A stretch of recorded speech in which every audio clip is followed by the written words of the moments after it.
Okay, in our previous video, we had this point solving this question, and we end up saying that x is equals to -1, respecting the set of real number, and this other man was constant complex. Hence, we are going to be solving this other. Let's solve it.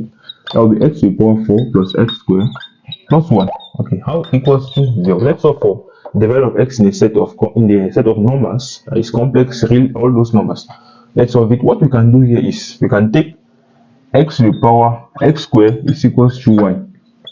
Okay, so it will be easy to solve because solving with the power 4 is really complicated. That is like a polynomial. And since we know that this is complex because we have plus and plus, it's automatically complex. When you use the quadratic formula, we cannot use polynomial to solve it. We are going to be substituting on up to infinity because we don't actually know the imaginary number that will fit in here to solve it. Hence, we take x squared equals to y. Hence, we are going to have y squared plus y plus 1 equals to 0. We can use now the quadratic formula to solve for the value of y.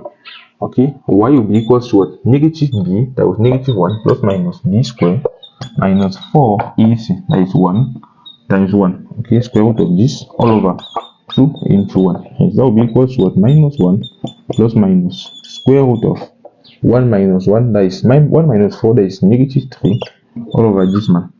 Okay, that will be equals to what? Hence, which implies y is equals to what? Minus 1 plus minus root of negative 3. We know that the root of negative 3 is equal to what? Root of negative 1 times root 3. That will be equal to I root 3. Is equal to I root 3 all over 2.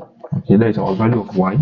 Hence, which implies x squared is equal to negative 1 plus minus I root 3 all over 2.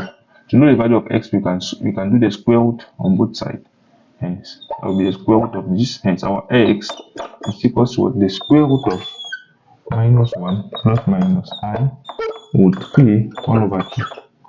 Okay, at this point, I know some guys are very smart to solve it. Solve this one and expand. No? Okay, just think about it and do it. Yeah, you can do it. You know, we can just do it as, you know, the square root of I can be equal to what is. Wow. I don't know. You can add the I to the power half. Okay, you cannot further simplify. You can just leave at this point. Okay, oh, do any magic. Okay, that is the answer, and that is the complex because square root of I will still remain the square root of I. No matter what you do, you cannot have one day. It's impossible. Okay, and we come to the end of this.